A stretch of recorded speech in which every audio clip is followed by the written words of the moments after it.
ನಮ್ಮ ಪ್ರತಿನಿಧಿ ಜಗದೀಶ್ ಜಮ್ಮು ಭಾಗದಲ್ಲಿ ಸದ್ಯ ಅಲ್ಲಿ ಕವರೇಜ್ ಅನ್ನ ಕೊಡ್ತಿದ್ದಾರೆ, ಗ್ರೌಂಡ್ ರಿಪೋರ್ಟ್ ಅನ್ನ ಕೊಡ್ತಿದ್ದಾರೆ. ಕಳೆದ 2-3 ದಿನಗಳಿಂದ ಅಲ್ಲಿನ ಸಿಚುವೇಶನ್ ನ ನಮಗೆ ಪ್ರತ್ಯಕ್ಷ ಕಂಡು ವಿವರಿಸುವಂತಹ ಮಾಹಿತಿಯನ್ನು ನೀಡುವಂತಹ ಕೆಲಸವನ್ನ ಮಾಡ್ತಿದ್ದಾರೆ. ಜಗದೀಶ್, ನಿಮ್ಮ ಜೊತೆ ಒಬ್ರು ಪ್ರತ್ಯಕ್ಷದರ್ಶಿ ಯಾರು ಈ ಮಿಸೈಲ್ ದಾಳಿಯನ್ನ ನೋಡಿದ್ರು ಅವರಿದ್ದಾರೆ ಅಂತ ಕೇಳಿದೆ, ಮಾತನಾಡಿಸಬಹುದಾ ಅವರನ್ನ? ಜಗದೀಶ್, ಸದ್ಯದ ಸಿಚುವೇಶನ್ ಏನಿದೆ?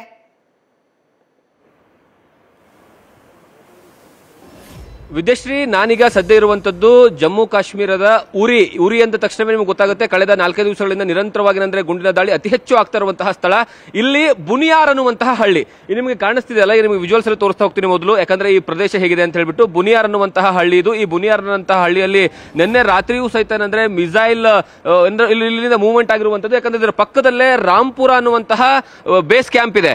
ಮಿಲಿಟರಿಯ ಬೇಸ್ ಕ್ಯಾಂಪ್ ಅನ್ನ ಟಾರ್ಗೆಟ್ ಮಾಡಿಕೊಂಡು ಈ ಸ್ಥಳವನ್ನ ಏನಂತಂದ್ರೆ ಟಾರ್ಗೆಟ್ ಅನ್ನ ಮಾಡಲಾಗಿತ್ತು. ಆ ಕಾರಣಕ್ಕಾಗಿ ಈ ಒಂದು ಹಳ್ಳಿಗೂ ಸಹಿತ ದೊಡ್ಡ ಮಟ್ಟದಲ್ಲಿ ಎಫೆಕ್ಟ್ ಆಗ್ತಾ ಇದೆ. ಮತ್ತೆ ಈ 2 ದಿವಸಗಳ ಹಿಂದ್ಗಡೆನೂ ಸಹಿತ ಇದು ಪಕ್ಕದಲ್ಲೇ ಇರುವಂತದ್ದೇ ಏನಂದ್ರೆ ಏನೋ ಇಂಡಿಯಾ ಮತ್ತೆ ಪಾಕಿಸ್ತಾನದ ಗಡಿ ಭಾಗ. ಆ ಗಡಿ ಭಾಗ ಇರುವಂತದ್ದು ನಿರಂತರವಾಗಿ ಗುಂಡಿನ ಚಕಮಕಿ ಪ್ರತಿ ಏನಂದ್ರೆ ಗಂಟೆಲ್ಲೂ ಸಹಿತ ಇಲ್ಲಿನ ಜನ ನೋಡಿದ್ದಾರೆ. ಮತ್ತೆ ಆ ಕಾರಣಕ್ಕಾಗಿ ಮೊದಲ ಹಂತದಲ್ಲಿ ಯಾವಾಗ ಗುಂಡಿನ ಚಕಮಕಿ ಆಗುತ್ತಲ್ಲ, ಗುಂಡಿನ ಚಕಮಕಿ ಆಗುವಂತಹ ಸಂದರ್ಭದಲ್ಲಿ ಏನಂದ್ರೆ ಭಯಭೀತರಾಗಿ ಜನರು ಓಡುವಂತಹ ಸಂದರ್ಭದಲ್ಲಿ ಏನಂದ್ರೆ ಏನೋ ಇಲ್ಲೊಂದು ಕುಟುಂಬ ಸಂಪೂರ್ಣವಾಗಿರಂತಂದ್ರೆ ಏನೋ ಪ್ರಾಣವನ್ನು ಕಳ್ಕೊಳ್ಬೇಕಾದಂತಹ ಅನಿವಾರ್ಯದ ಪರಿಸ್ಥಿತಿ ನಿರ್ಮಾಣವಾಗುತ್ತೆ.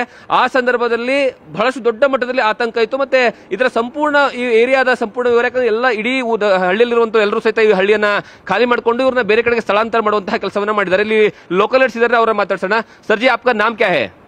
मोहम्मद असलम शेख.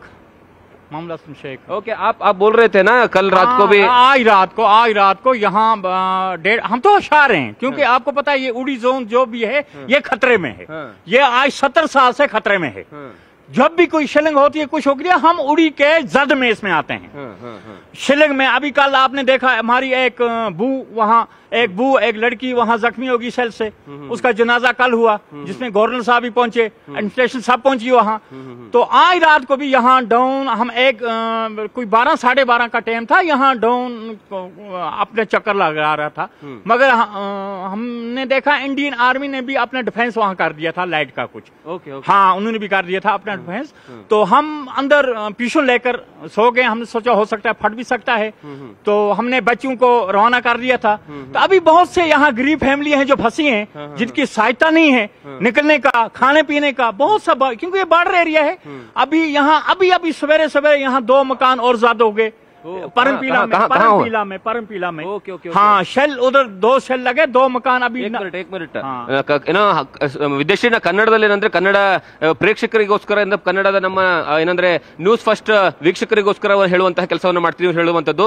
ನಿನ್ನೆ ರಾತ್ರಿ ಏನಂದ್ರೆ 12 ಗಂಟೆಗೆ ಇಲ್ಲಿ ಮಿಸೈಲ್ ದಾಳಿ ಆಗುವಂತಹ ಕೆಲಸ ಆಗುತ್ತೆ. ಮತ್ತೆ ಇಲ್ಲಿ ಪರಂಪೀರ್ ಅನ್ನುವಂತಹ ಮತ್ತೊಂದು ಹಳ್ಳಿ ಇದೆ, ಕೇವಲ 500 ಮೀಟರ್ದಲ್ಲಿ ಮನೆಗಳ ಮೇಲೆ ಬ್ಲಾಸ್ಟ್ ಆಗಿದೆ. ಮನೆಗಳ ಮೇಲೆ ಬ್ಲಾಸ್ಟ್ ಆಗಿರುವಂತಹ ಕಾರಣಕ್ಕಾಗಿ ಅಲ್ಲಿ ಏನಂತಂದ್ರೆ ಇಬ್ರು ತಮ್ಮ ಪ್ರಾಣವನ್ನ ಕಳ್ಕೊಂಡಿದ್ದಾರೆ. ಮತ್ತೆ ಅದರ ಜೊತೆಗೆ ಈ ಪರಂಪೂರ್ನಲ್ಲಿ ಈ ಹಿಂದೆಯೂ ಸಹಿತ ಕಳೆದ 3 ದಿವಸಗಳ ಹಿಂದೆನೂ ಸಹಿತ ಅಟ್ಯಾಕ್ ಆಗಿತ್ತು.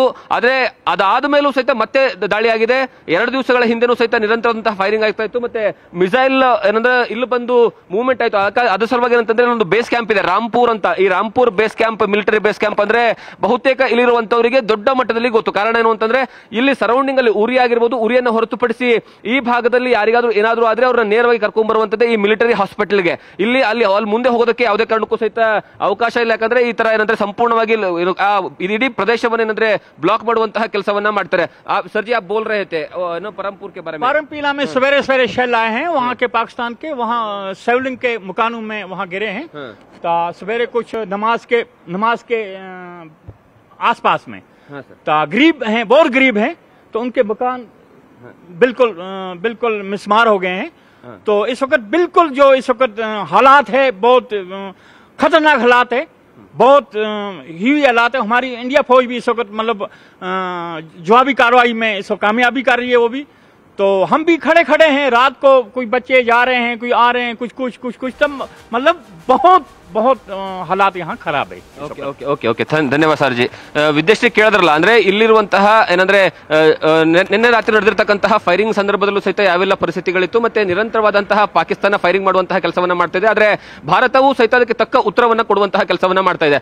ಇಲ್ಲಿ ಏನಂದ್ರೆ ನಿನ್ನೆ ರಾತ್ರಿ ಬಂದಿರತಕ್ಕಂತಹ ಮಿಸೈಲ್ ಸಂದರ್ಭದಲ್ಲೂ ಸಹಿತ ಅದನ್ನ ಏನಂದ್ರೆ ಸಂಪೂರ್ಣವಾಗಿ ಹೊಡೆದುಳಿಸುವಂತಹ ಕೆಲಸವನ್ನ ಏನಂದ್ರೆ ಭಾರತೀಯ ಏನಂದ್ರೆ ಡಿಫೆನ್ಸ್ ಸಿಸ್ಟಮ್ ಮಾಡಿರುವಂತದ್ದು. ಹಾಗಾಗಿ ಈ ಭಾಗದಲ್ಲಿ ಮತ್ತೆ ನಿಮಗೆ ಮುಂದೆನೂ ಸಹಿತ ತೋರಿಸ್ತಾ ಹೋಗ್ತೀನಿ. ಈ ಒಂದು ರಸ್ತೆ ಏನಿದೆಲ್ಲ ಇದು ಊರಿಗೆ ಕನೆಕ್ಟ್ ಆಗುವಂತದ್ದು, ಉರಿ ಪ್ರದೇಶ ಅಂದ್ರೆ ಉರಿ ಜಿಲ್ಲೆ. ಇಲ್ಲಿಂದ ಸುಮಾರು 12 ಕಿಲೋಮೀಟರ್ ಹೋದ್ರೆ ಸಾಕು ಅಲ್ಲಿ ಉರಿ. ಯಾಕಂದ್ರೆ ಈಗ ಅಲ್ಲಿ ಆ ಭಾಗದಲ್ಲಿ ಯಾರಿಗೂ ಸಹಿತ ಹೋಗೋದಕ್ಕೆ ಅವಕಾಶವನ್ನ ಕೊಡ್ತಾ ಇಲ್ಲ. ಕಾರಣ ಏನು ಅಂದ್ರೆ ಸಂಪೂರ್ಣವಾಗಿ ಅದನ್ನ ಕ್ಲೋಸ್ ಮಾಡುವಂತಹ ಕೆಲಸ